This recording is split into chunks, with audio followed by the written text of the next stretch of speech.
Hello, Jacksonites, and welcome back to Super Kaiju Binge, episode 31, I believe. And oh dear, today's movie is kind of a doozy. We are at the halfway point of the 70s Godzilla movies, and despite the fact that I do like this movie and I do find it entertaining and enjoyable, is hands down the weakest of the 70s Godzilla movies, and on a technical scale is probably one of the weakest Godzilla movies of the whole franchise. Despite that, it's gotten a massive cult following since then, and it has a very particular fan base behind it. With 1973's Godzilla vs. Megalon. Godzilla vs. Megalon is, even more so than the previous two Godzilla movies, a much maligned film. There are those that hate this movie, hate it with a burning passion, and say it's one of the worst Godzilla movies of the whole franchise. And then there are others that consider it to be one of their favorites. It's very, very, like from one drastic to the other. There are those that hate it, and then there are those that love it for very personal and selfish reasons. Well, not really selfish, but like for very personal reasons. I don't quite fall into the love it category, but I do enjoy this movie. A big part of that is because of what this film is trying to be, and I'll explain that in a minute. But there's not much for me to say in terms of personal history for the movie, because Megalon is one of my last Godzilla movies that I ever saw properly. And I've only seen this movie a handful of times. I know a lot about it, and I know the general plot, and I've seen clips from this movie quite a few times. But from beginning to end, I've only seen this movie maybe 4 or 5 times in my entire life. It didn't help that for a long time, Godzilla vs. Megalon was pretty unavailable or unobtainium in the States, sans one way. Technically, the very first time that I watched Godzilla vs. Megalon was the MST3K riff, the Mystery Science Theater 3000 episode that was released on DVD. Now, I know that there's a lot of people out there that adore Mystery Science Theater 3000. That's cool. I'm not one of them. I actually abhor Mystery Science Theater 3000. I do not like that show whatsoever. It's, to me at least, not funny, not enjoyable, not entertaining.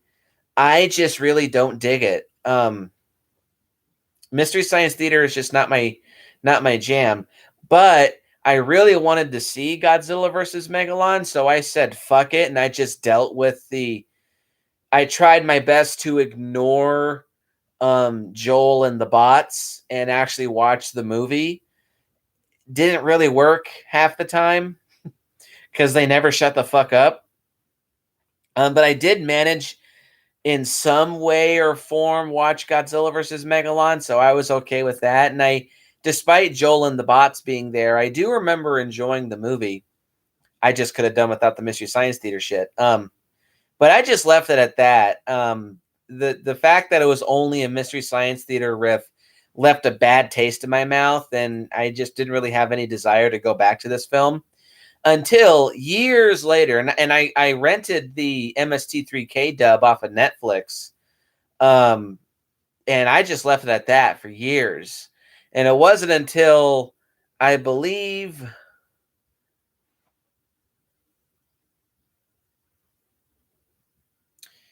late 2014 or early 2015 when I finally got the Tokyo Shock DVD, of Godzilla vs. Megalon.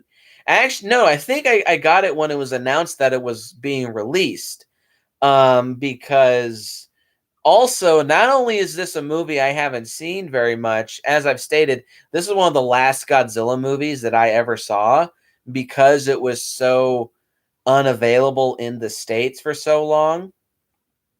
But then when, of course, Tokyo Shock finally released it, I was really excited because I really wanted to get my hands on it because at the time, I was really itching to A, see Godzilla movies that I'd never seen, but also B, complete the collection. So I awaited this movie's release and I picked it up not the day of, but relatively soon after it first came out. And I finally properly sat down and watched it without Joel and the bots annoying the fuck out of me and interrupting the film. And I enjoyed it. I thought it was a fun movie, very entertaining, and I was a pretty diehard Ultraman fan at the time. More on that later. Well, I still am, but this movie appealed to me even more because I was so heavy into Ultraman at the time. So yeah, I enjoyed Godzilla versus Megalon. And first, of course, a word from our sponsor. Vanilla Coke this time.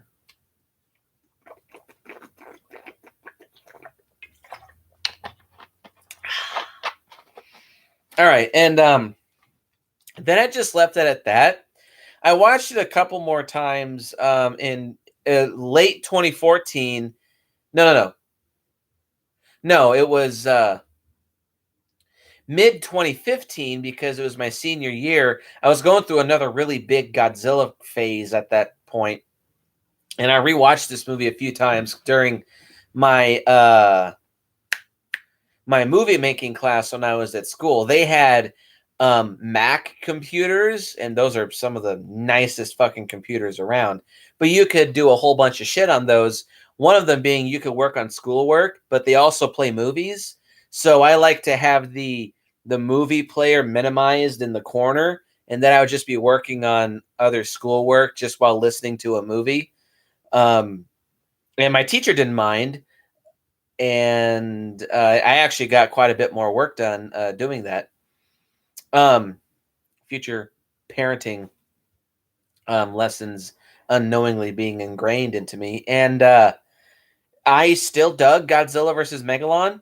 I started to see some of its problems, and a few years later, it wasn't until around, well, when I did my original Godzilla versus Megalon review with Shawnee Boy, which I wanted to get a guest for this review, but nobody was available, so fuck it. But if anybody remembers, the very first video that I ever did with Shawnee Boy was during my first proper Godzilla franchise review, and Godzilla versus Megalon was the very first video that me and Shawnee Boy ever did together. It was at that point when I realized, ooh, yeah, this movie's got some problems, and I kind of just left it at that for a while. But last week, I don't know what came over me, but I do now rewatch movies that I want to review before I review them, just so that they're fresh. But I don't know what came over me, but I was in a really massive 70s Godzilla movie mood, and I rewatched all 5 movies over the course of a couple days. And oddly, I rewatched Megalon twice, partially because it's an easy movie to watch because this movie is so short. But now that it's fresh in my mind, I can say this. Technically, yes, it is one of the weakest Godzilla movies of the entire franchise. It's got a crap ton of, well, not maybe necessarily a ton of problems, but it's got some big problems. But for what the film crew had to work with and for what they were trying to do, this movie could have ended up a lot worse. That being said, though, it's not quite one of my favorite Godzilla movies, but it is a fun one. Almost underrated, I would say it's slightly underrated. It's fun and entertaining, and I'd say pretty harmless.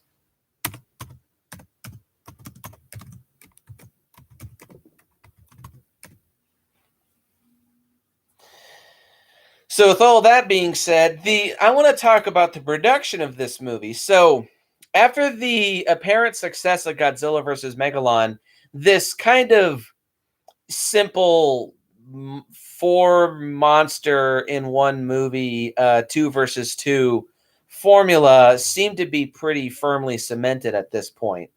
And the 70s Godzilla movies would continue on like this for the rest of the series, having more than just two monsters and having that, pretty standard feeling like an extended episode of a tokusatsu series format for the rest of the series. So they saw that as a success. And this was one of the first times, probably the first to my knowledge, that Toho ever reached out to its fandom and they requested, hey, why don't you guys submit some ideas for that could be in the next Godzilla movie? And so they reached out to a group of kids that were big fans of Godzilla and giant robots and giant superheroes. I'll get to that in a minute. I actually really want to talk about that. And one kid just so happened to be the winner, although he kind of didn't really get his wish because Toho saw the winning design and just said, let's change it. And apparently it was so drastically changed from the boy's original design that it barely resembled the original thing. So geez, like you reach out to your fandom to say, hey, give us some ideas, and then you just take that and drastically change it into your own. Kind of dickheads. And yes, I know my hair would just be looking whack as fuck. I need a haircut.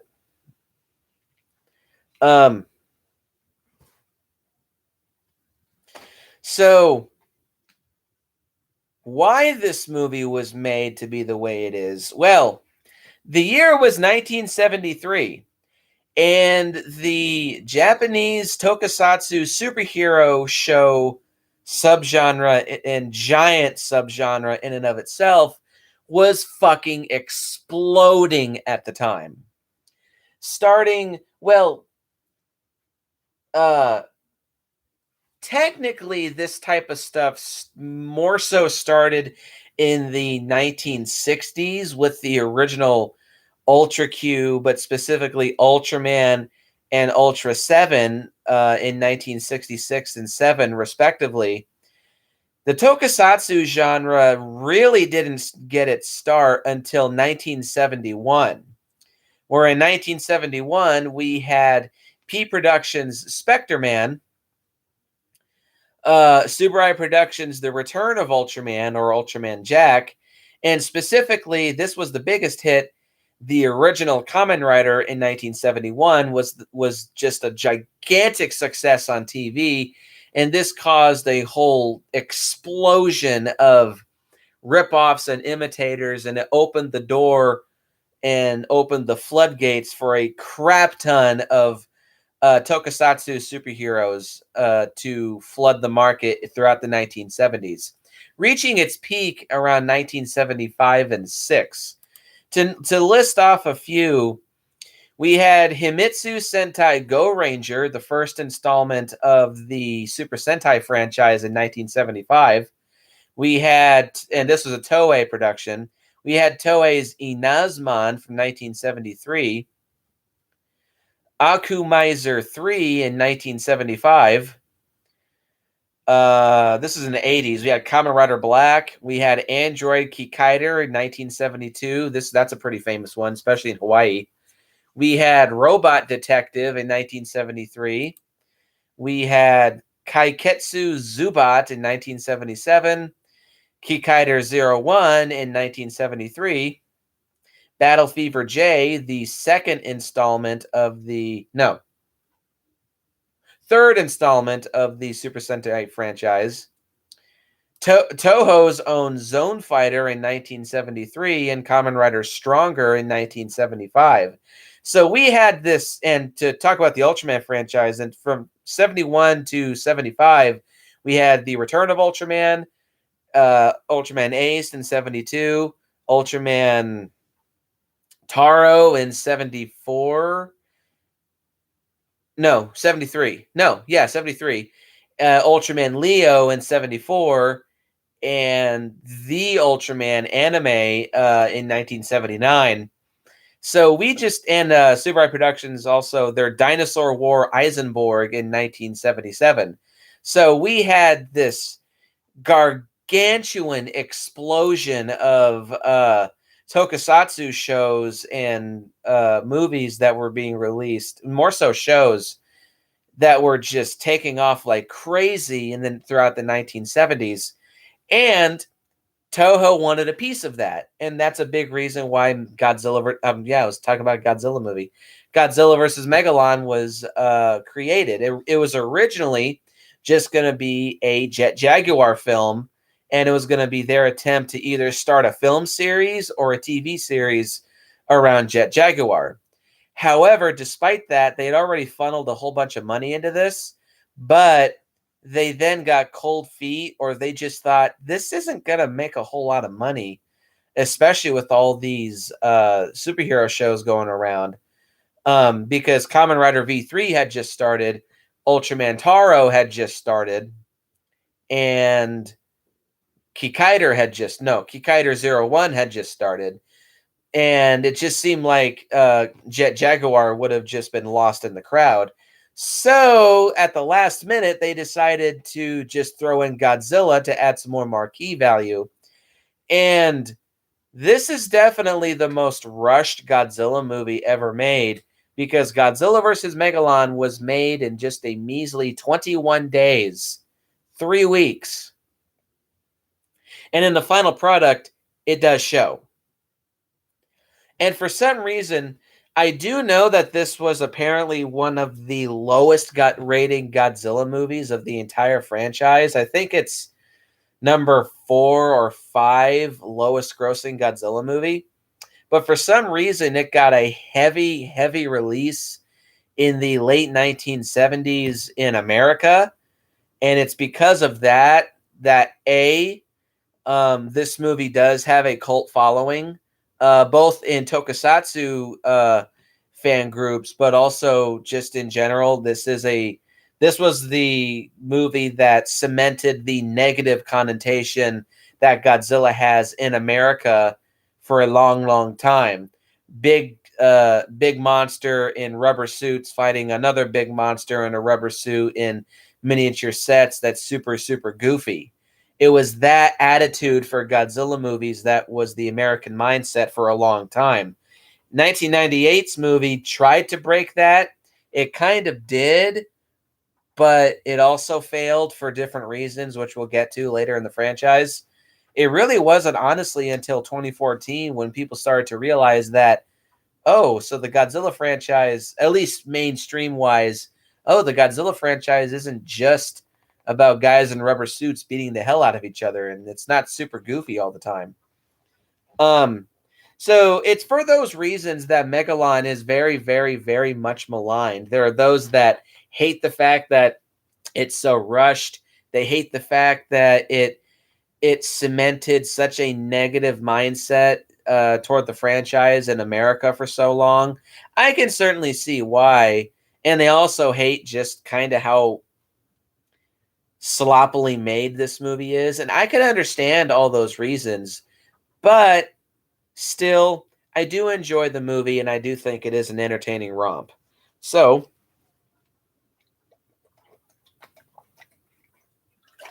with all that being said,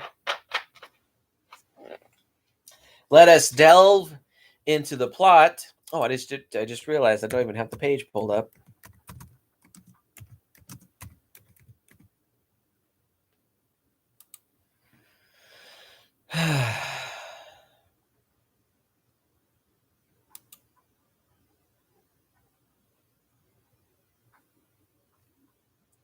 Let us jump into the plot of Godzilla vs. Megalon, shall we?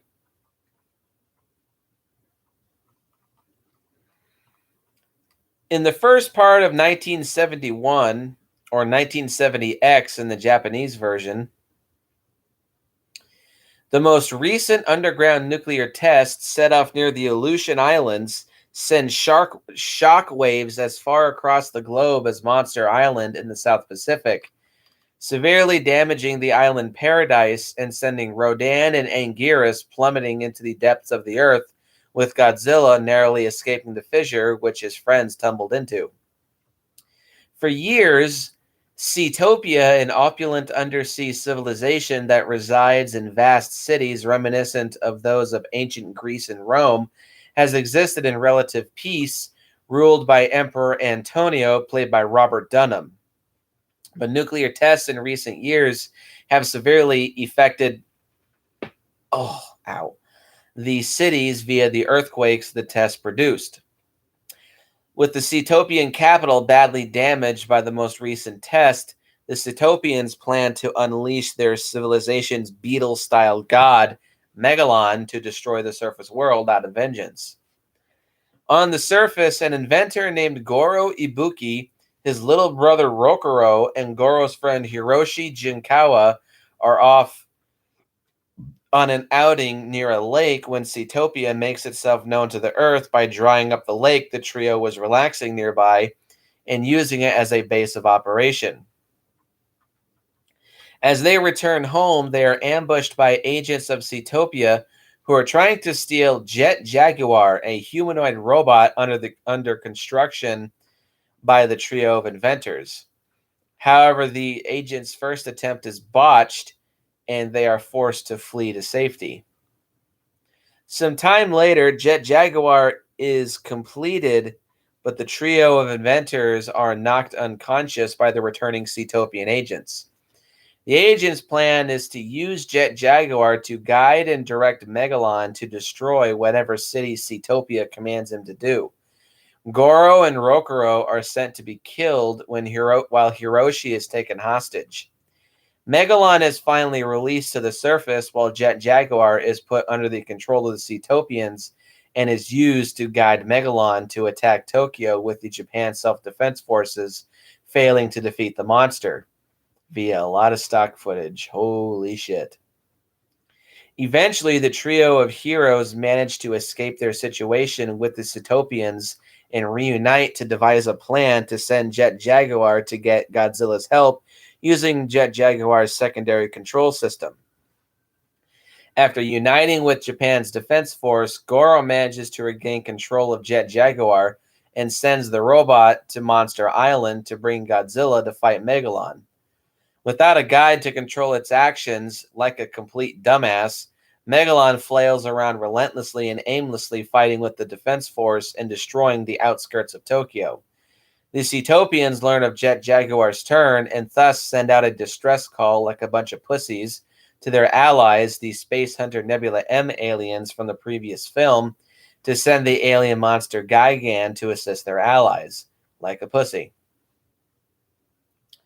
As Godzilla journeys to fight Megalon, swimming and going blah blah blah blah blah blah blah blah blah blah blah, Jet Jaguar starts acting on his own inexplicably and ignoring commands to the surprise of its inventors, and somehow grows to gigantic proportions to face Megalon himself until Godzilla arrives. The battle is roughly at a standstill between the robot and cyborg until Gigan arrives and both Megalon and Gigan double team against Jet Jaguar. Godzilla finally arrives to assist Jet Jaguar and the odds become even. After a very long and brutal and very entertaining and stock footage riddled fight, Gigan and Megalon both retreat and Godzilla and Jet Jaguar shake hands on a job well done. Jet Jaguar bids Godzilla farewell and Godzilla returns to its home on Monster Island. Jet Jaguar turns back into its human size and returns home with Goro and Rokuro to never be seen in a Godzilla movie ever again, and would go on to be one of the most hated Godzilla characters of all time for some fucking reason. So, how about this plot? It's got a lot of problems. I'm not even going to sugarcoat this. It does have quite a bit of issues. It's very obvious that it's A, trying to cash in on Tokusatsu, B, very rushed, C, throws in Godzilla just to make itself more money in a vain attempt, D, is very simple to a fault. This feels like the most bare bones basic setup for a Godzilla movie you could possibly imagine. Not even necessarily a Godzilla movie. It just feels like the most bare bones, bland, basic setup for a tokusatsu style film. There's a lot of elements here that could work and are entertaining and fun to watch. And then there's other moments that are just A, cringy, but also B, kind of lame and pathetic. This mostly has to do with the villains of the movie, but more on that in a bit. I don't mind the plot, though, per se, despite the fact that it has a lot of problems. Because this movie is trying to cash in on the tokusatsu genre, it feels like a tokusatsu movie, at least. It feels like an extended Ultraman episode, but that's not necessarily a bad thing, especially for me, since I am a Ultraman and tokusatsu fan. It does appeal to my interest in that type of stuff. And if you just throw Godzilla in, like if this is the closest that Godzilla ever got to teaming up with an Ultraman type character, sans Zone Fighter, which you'd think, I've said this before, if only Toho would actually give Zone Fighter its own legit release outside of Japan, we could watch it and enjoy it and review it, but it just seems like they hate money. And for those who don't know, Zone Fighter was straight up just Toho's Ultraman show, with the title character Zone Fighter just being a knockoff of Ultraman that Godzilla himself actually appeared in for 3 or 4 episodes. And Zone Fighter himself actually battled both Gigan in 2 episodes as well as King Ghidorah in 2 episodes. That technically was the very last time that Ghidorah ever appeared on some kind of new screen until 1991. But as far as films go, it was in Godzilla vs. Gigan. But yeah, that show unfortunately has never been released. But as far as films go, this is the closest that Godzilla ever got to teaming up with Ultraman, which would be an excellent fucking idea for a movie. But it just seems like either Toho is not interested, Tsuburaya is not interested, or they just both don't want to split the profits. Whatever. 50% is more than what it's making now, which is nothing. But anyway, so yeah, I don't mind the story. It's got some problems, but ultimately I do enjoy it because it is appealing to the Ultraman fan in me, so I give it a pass. So with all that being said, let's get into the pros and cons of Godzilla vs. Megalon. Pro number 1 is the music. The music was once again done by Richiro Manabe. This was his final Godzilla movie, I believe. It's kind of a shame. I kind of wish he did more. There's a lot of music that's recycled from Godzilla vs. Ghidorah, but there is some original stuff that's done here, like the Jet Jaguar theme song. Which is just fucking ridiculous. Jet Jaguar and Godzilla, Punch, Punch, Punch is the name of the song. And it's ridiculous. Jet Jaga, Gatani Jaga. Fucking ridiculous.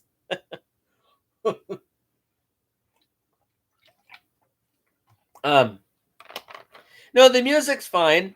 It's light, it's catchy, it's fun. 70s as fuck. It does sound like a typical Ultraman or Kamen Rider musical score. But overall, the music is not bad. And it does have its epic moments too. And goofy moments that accentuate those epic and goofy moments, which that's what good music is supposed to be. It's supposed to help enhance something that's happening on screen. So that's good. Pro number 2 is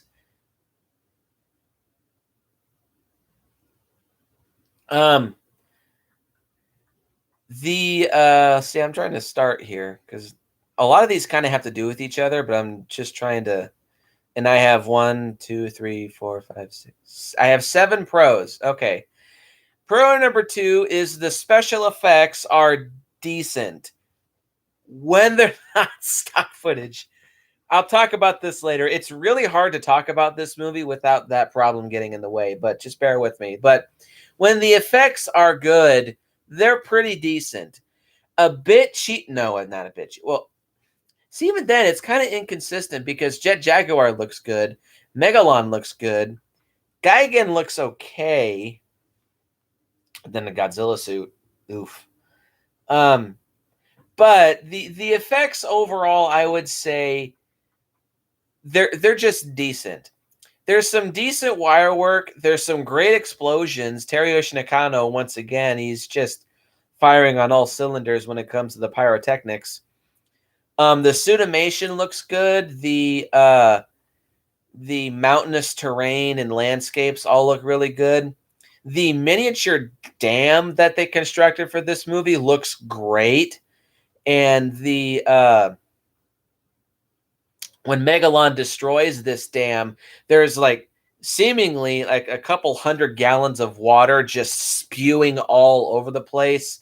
There's mud and rocks and cement and dirt just gushing all over the place when Megalon destroys this dam. And when he gets swept away, it's an awesome spectacle to see him swept away by water, even though he keeps changing in size throughout that scene. So yeah, when the dam gets destroyed, it looks really good. When Megalon is destroying buildings and planes, when it's not stock footage of Gigan, those look really good. The suitimation and kaiju choreography for the final fight is really good. The explosions look great. Overall, when the effects are good, they are quite strong, in my opinion. It's just a shame that they're so inconsistent. But when they are good, they're very good. Pro number 3 is Megalon. I love Megalon. Megalon, I think, is one of the most underrated Godzilla kaiju of the entire franchise. He's got a very intimidating appearance. It is obvious that Megalon is a pretty big ripoff of Gigan. But I don't think that's a problem because there's some kaiju duos that are just that they go so well together. Like Godzilla and Anguirus go together very well. Gyra and Sanda go together very well. And in my opinion, Gigan and Megalon go together very well. I compare Gigan to being like a curved dagger, a curved razor sharp dagger, and Megalon is the heavy blunt sledgehammer. They go together very, very, very well, in my opinion, and especially with how they fight. Gigan is the quick, agile aerial speedster, whereas Megalon is the rough ground and pound brawler. When Gigan and Megalon team up in any like comics or games, they're, in my opinion, they're quite a fun force to be reckoned with. And I am aware that they pretty much are ripoffs, or like Megalon is a ripoff of Gigan, but still, he and Gigan go together very well, and I think they look great. His roar is kind of fearsome. It gets a little annoying, and like some of the sounds that he makes, like his screeching noise gets a little annoying to listen to, but his regular roar is great, and his like sadistic cackle that he has adds to his personality. His powers are great. He's got his drill arms, his horn lightning, his napalm grenades. He can fly. He can burrow underground. He certainly is a tenacious fighter, and he's got a lot of great abilities at his disposal. The one thing that I have very mixed opinions on is Megalon is a dumbass. Not even going to sugarcoat that. He's probably one of the dumbest characters of the entire franchise.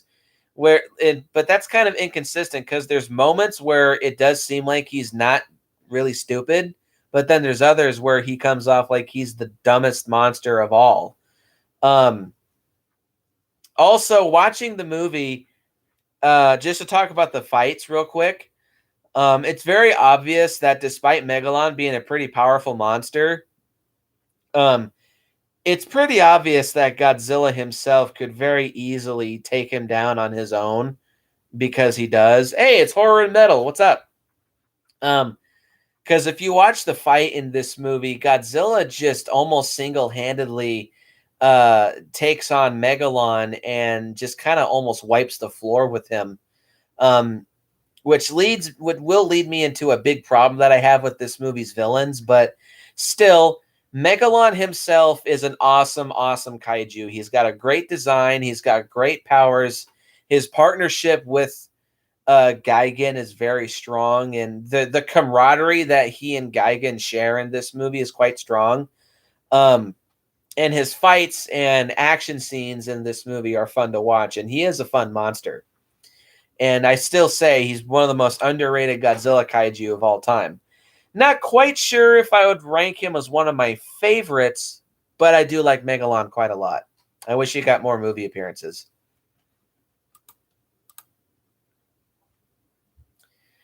Pro number 4 is Jet Jaguar. Jet Jaguar is a very contentious and maligned character in the Godzilla franchise. Unfortunately, it kind of seems not most, but a lot of Godzilla fans absolutely hate Jet Jaguar. And I think that's a shame. I really do like Jet Jaguar in this movie.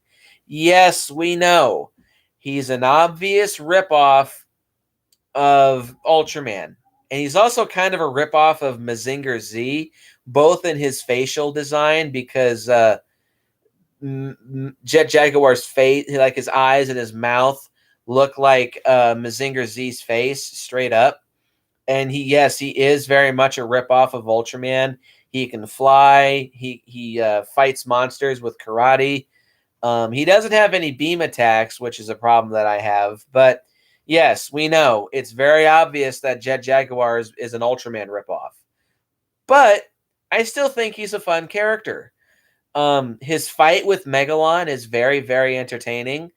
It's kind of frustrating when he gets his ass kicked by both Megalon and Gigan, but as soon as Godzilla shows up, it's great, and he matches Godzilla very, very, very well, and that's when he like holds his own against the other monsters. But yeah, I like Jet Jaguar's design. I like his powers. I do kind of like his theme. It's fucking ridiculous and goofy and 70s as fuck, but it is catchy and it is entertaining. And again, I wish he got more appearances. Put him in the MonsterVerse. Fuck it. Fuck it. Put Jet Jaguar in the MonsterVerse. I want to see that. Or I want to see a completed version of that freaking Jet Jaguar versus M11 fan film that was trying to get made in like 2015 or 16. Oh, that would have been so nice. Yeah, I like Jet Jaguar. I think he's a cool character.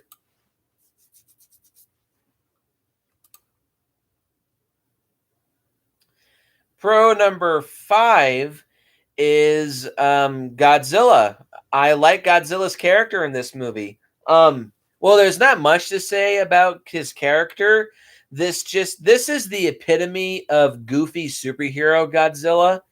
But for me, I dig it.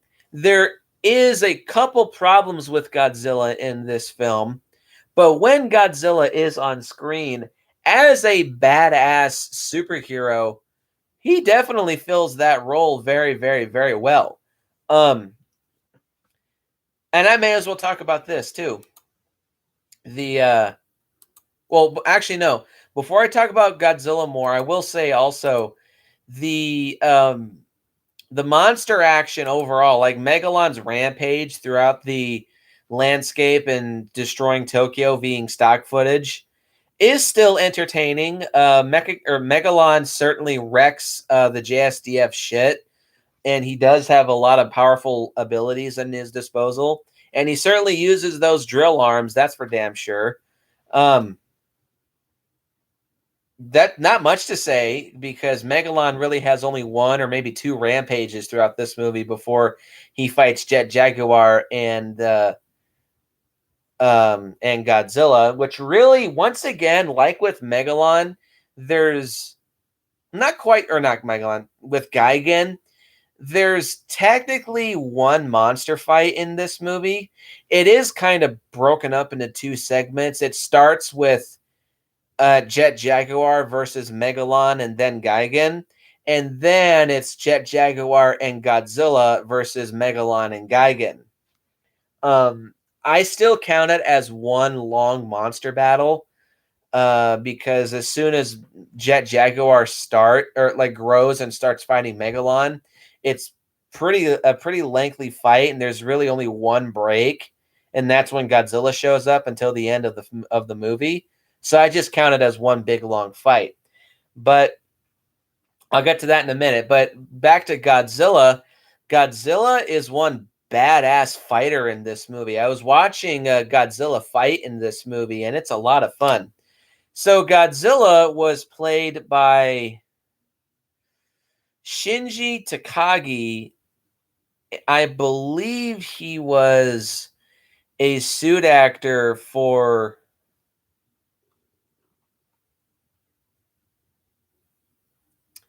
hang on.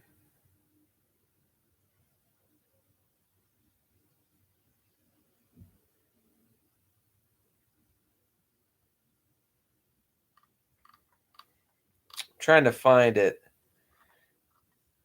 It's not saying. I believe the suit actor was also a suit actor for Ultraman. Um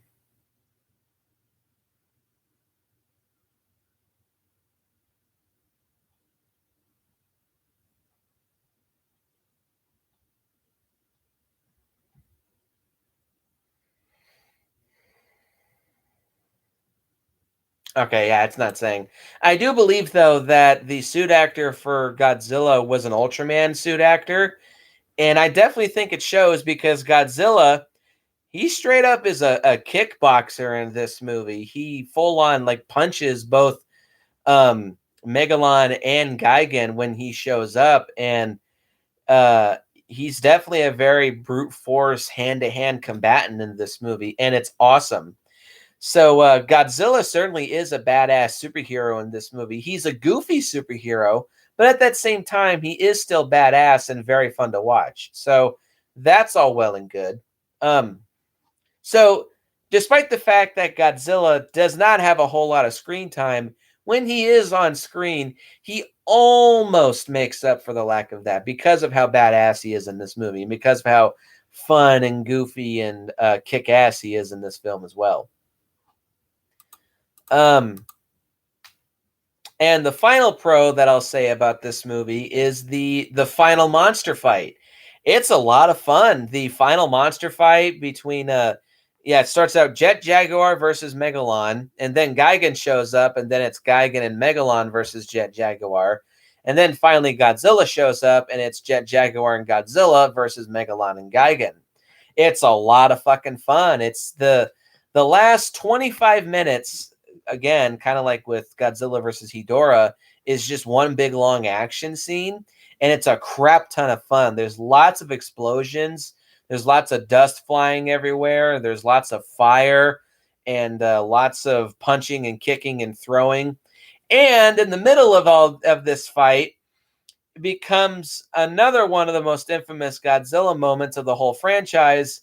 That, of course, being Godzilla's infamous sliding drop kick. It's ridiculous, it's goofy, but it's hilarious and it's awesome. Fuck all you haters. You definitely can't say that Godzilla. You definitely can't say that Godzilla doesn't know how to fight. And be ridiculous. I think it's great. Godzilla's sliding drop kick is awesome as far as I'm concerned. And overall, the kaiju choreography, like I said, is very, very solid. And also, I actually think Jet Jaguar and Godzilla have the best tag team camaraderie in the entire franchise, as far as I'm concerned. Like, of all the monsters that Godzilla has teamed up with, it's ironic that it's not even a monster, it's a humanoid robot that Godzilla works best with, because their camaraderie is very strong. Like, they actively, like, okay, I'll take Megalon, you take Gigan. And then they switch, like, here, take care of Gigan. I got Megalon. It's really good. And unlike Anguirus, Jet Jaguar actually can fight. He does get his ass kicked, which is a little annoying, but he also knows how to kick ass. He gets thrown around a bit, but then he knows how to recover and also kick ass. So that's good. Unlike Anguirus, who seemingly almost can't fight to save his life, which is annoying. So yeah, the final monster fight's a lot of fun. The effects are great on it. There's lots of great energy going on. The music certainly helps. It's long. It's just a lot of fun. Yeah. With all that being said, let's jump into the cons, because oh my god, is there a lot of problems with this film. Whew. Con number 1. This straight up feels like a TV movie. I really wouldn't be surprised if at one point they might have considered this to be a TV film, but then they decided to put it in theaters because Godzilla's name is attached to it. But yeah, this straight up does feel like a TV movie in both a good and bad way. Good because it's trying to be a tokusatsu film. It has that TV tokusatsu feel to it, which is nice. But it's indicative of how cheap this movie is, and that kind of sours the whole experience. Con number 2 is the plot overall. I listed as pathetic, but I actually think it's just this movie's plot is very simple and very bare bones. It's very, very, very straightforward. Inciting incident, monster goes on rampage, fights the military, hero shows up, second hero shows up, defeat monster, end of movie. It's as There's a tad bit more to it than that, but you see what I mean. This movie's plot is very basic and very bare bones. Again, indicative of how cheap it looks. Con number 3. Notice I haven't talked about any of the human characters in this movie. That's because they're so boring. They're so bland, so generic, so basic, and just so blasé. They're just they're almost just like plot devices, or the audience. They're just the audience's viewpoint to simply spectate on the film. And this also includes the most annoying Godzilla child character of the entire franchise, in my opinion. Even more annoying than, well, no. Oh, geez, because Ichiro and Rokuro are very, very close, in my opinion. Actually, no, I'll still say it's probably Ichiro, because at least Rokuro actually tries to fight against the Cetopian agents in this film, but his voice is annoying. He's just a typical tokusatsu child character, just to be there to be saved by the heroes. And he's annoying and completely pointless. But overall, the main 3 human characters are so dull, so boring, only here to be the audience's stand-in, spectate on the fight, and provide convenient plot devices for the antagonists and the protagonists. That's it. The human characters are just flat as a plateau. Con number 4 is the Cetopians. They're lame. They're so fucking lame. Now, I like actually the concept of having a subterranean society be a movie's antagonist.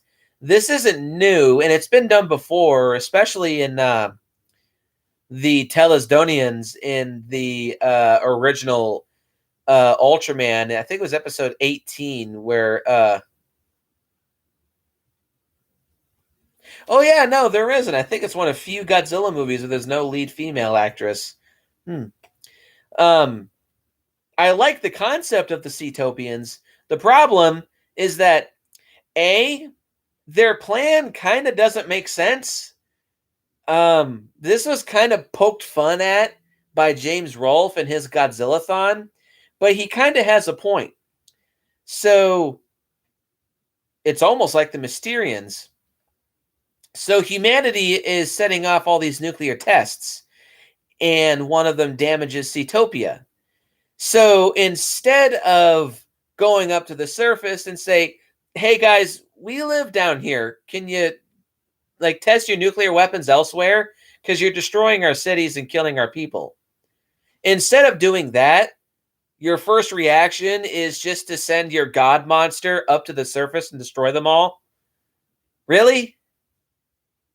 But then the other aspect is the monster that they send is not as powerful as they make him out to be. Sure, he wrecks the shit of the humans, but as soon as a giant radioactive lizard shows up, he gets his ass kicked. The living shit out of his ass is kicked. So you probably should have put more thought into your plans.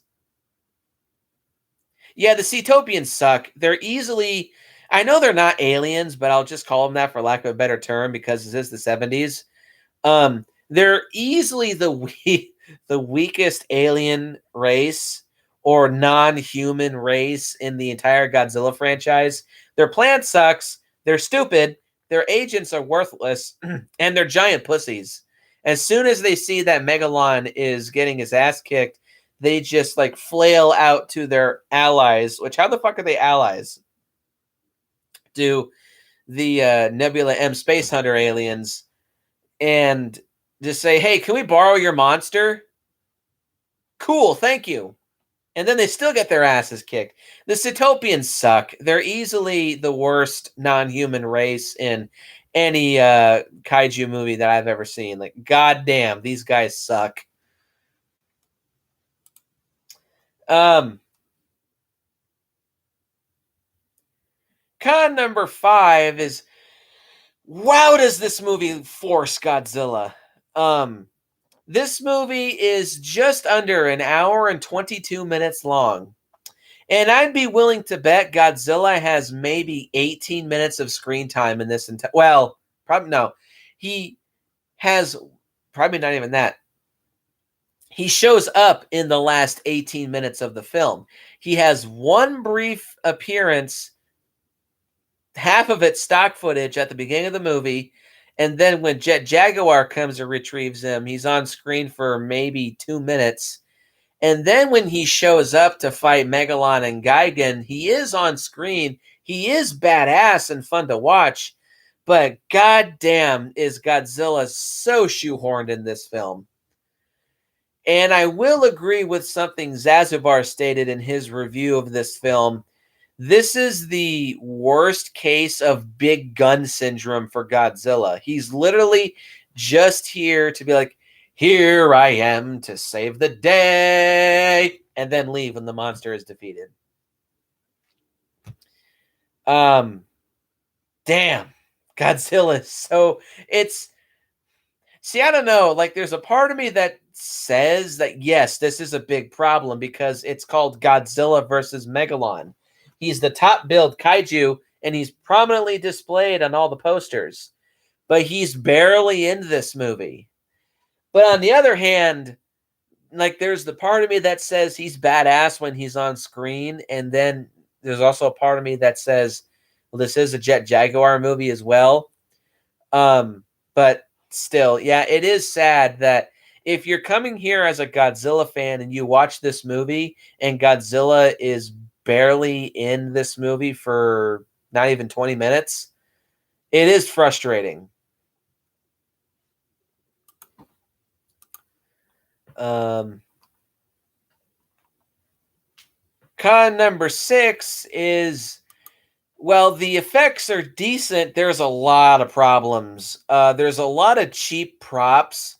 There's a lot of shots that you can see the wires. There's a lot of really shitty composite and blue screen shots in this film. And the Godzilla suit and kind of the Gigan suit. The Gigan suit looks okay. It is a different suit. Um, Hang on.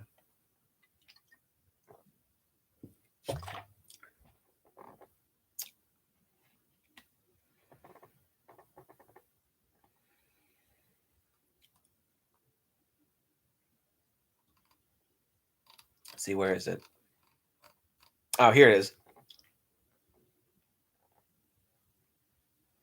The Gigan suit is similar to the previous design, but it was made to look thinner, less bulky. The horn on his head is less pointed. His buzzsaw doesn't move since it was made of static pieces. And it also has different sized back fins and a more circular visor, which makes Godzilla or Gigan's eyes and his head look a lot sharper in Godzilla versus Gigan, whereas here he looks a bit more rounded and honestly a bit more dumb. And he also has longer legs. So the suit just looks kind of okay in this film. It's obviously a different design, but I think it was either decisions to make the suit a lot easier to wear and fight in, or if it was to cut corners and cut costs. It was probably a mix of both. But the Gigan suit looks okay. I prefer the versus Gigan design, but this one looks all right. The Godzilla suit in this movie is terrible. Absolutely terrible. According to Teruyoshi Nakano, the Godzilla suit used in this film, which is nicknamed the Meguro Goji suit, was made in a week, and making it the fastest Godzilla suit ever made to date. The eyes don't move. To quote a negative review of this movie, Godzilla looks like a cross between a reptile and Kermit the Frog. And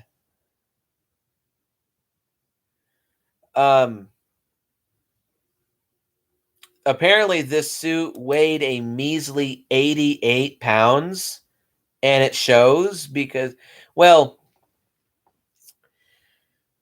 on one hand, because Godzilla is very much so a physical fighter in this film, having a light suit to wear to have very heavy hand-to-hand combat is good practically. The problem, though, make the suit look better, because Godzilla looks very anorexic in this film. And it's also obviously very poorly put together because there's lots of like little metallic flakes all over Godzilla's skin that to me just scream. They look like patches that were sewn in for tears in the suit. If that was the case, hide them better, because it looks like patchwork Godzilla's going around in this movie. No, that was Raids Again, Terry. That was way earlier in the franchise. Godzilla doesn't. This Godzilla suit doesn't even remotely get into the water. It's either a prop or stock footage from Sea Monster. We'll get to that in a minute. Yeah, the flaws in the effects are very, very noticeable, and they stick out like a sore thumb, and they make this movie just scream cheap. I know it was cheap, but there's other movies out there where it was cheap, but they attempt to hide it. This movie doesn't even give a shit. And hands down, this movie's biggest problem, again, barely 82 minutes long. And there's easily at least 20 minutes of stock footage in this movie. This is this movie's biggest problem. Now, I criticized the stock footage in Gigan, but there, the filmmakers at least made an attempt to hide it. With this movie, not only is there easily twice as much stock footage as was used in that film, but also here, there's more of it. There's uh, oddly placed stock footage, and it's more lazily put into the film, and it's also just sloppily edited. The stock footage in this movie really sticks out like a sore thumb. When Megalon has a horn beam, like he can shoot a beam of lightning from his horn. The problem is, he never uses that attack against Godzilla. He just uses his napalm bombs. The problem with him using his horn lightning is that whenever he rains it down on a city, it's stock footage from Ghidorah, the three-headed monster, with Ghidorah destroying buildings with his gravity beams during the daytime. It's sad, it's painful, it's pathetic, and it sticks out like a sore thumb. Once again, there's more stock footage from War of the Gargantuas used when they unleash the maser tanks on Megalon. He crawls through the forest just like Gyra did. They did this in Megalon, or they did this in Gigan too. With there was problematic as well. They even reused stock footage from freaking Godzilla versus Gigan. Whenever Ghidorah was destroying maser tanks, that was new footage. That's reused in this film. And one that really sticks out like a sore thumb, when Megalon is fighting against JSDF airplanes, there's quite a few shots where you can clearly see Gigan's claw on screen. Why? Especially with Gigan being in this movie, why couldn't you just made a Gigan? And also, why was it so difficult just to make a quick shot where you see Megalon's claw destroying the planes? Not Gigan. Megalon has drills. Gigan has hooks. Two very distinctively dissimilar weapons. And the movie in general constantly shifts from day to night from how much stock footage they use from other movies. And also, talking about the gravity beam stock footage too, when it was used in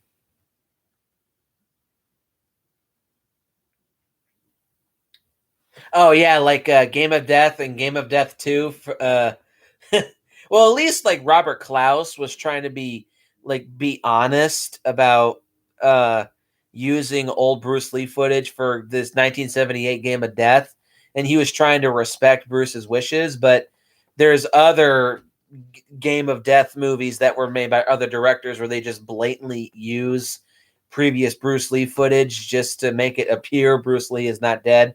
That's a whole other topic for a different story. But in Godzilla versus Gigan, whenever they used the Ghidorah stock footage, they put that day for night filter on it. And in retrospect, I actually do think that makes the movie it makes it a bit less noticeable, because you're under the impression that because it has the day for night filter, it flows more with the movie's story, because the main action in Godzilla versus Gigan takes place at night. And then when you see the stock footage, because there's that day for night filter on it, it doesn't jump out nearly as much. Whereas with Megalon, all of those shots are during the day, and Megalon attacks during the day. And because it's so brightly lit, that makes it stick out like a sore thumb even more, and just is more jarring. You're just like, oh, that's definitely, that's stock footage. That is definitely stock footage. It takes you out of the movie. It's very, very jarring. It's very annoying. And also, the final battle between Godzilla, Jet Jaguar versus Megalon and Gigan is also riddled with stock footage. They lift an entire scene from Godzilla versus Gigan when Godzilla gets his neck sliced open and he's repeatedly smashed into by Gigan. It's distracting, because it's distracting in two ways.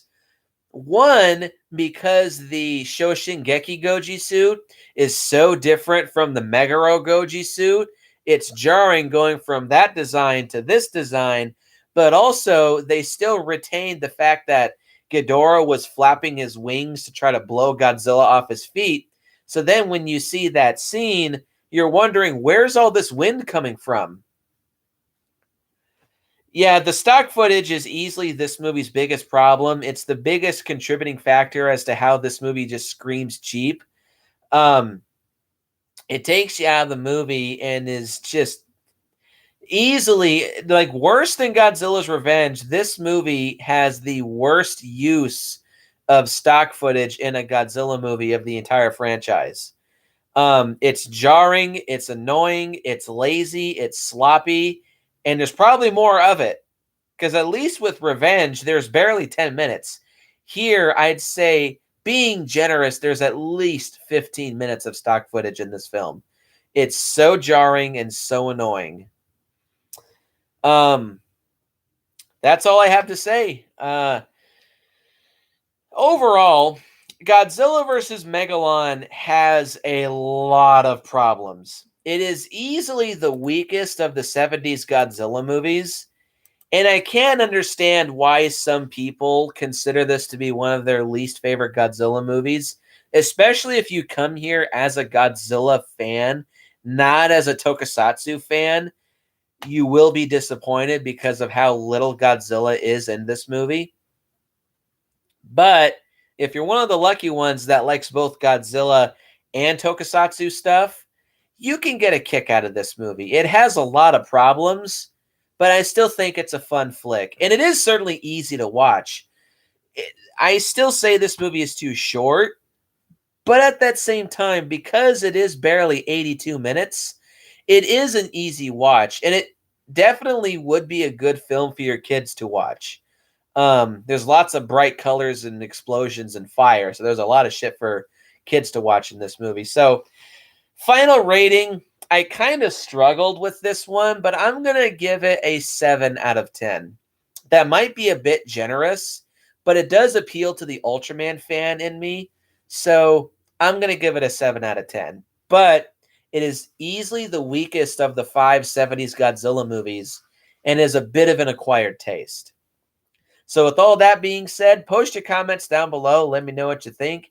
Hit the like button and hit the subscribe button and share this video with your friends. Look forward to next week where I talk about 2 of my favorite Godzilla movies of the entire franchise. And finally end the Showa Godzilla franchise. And as always, go out and if you see a giant cockroach, rhino, drill, beetle coming at you, run. And I will see you guys in the next video.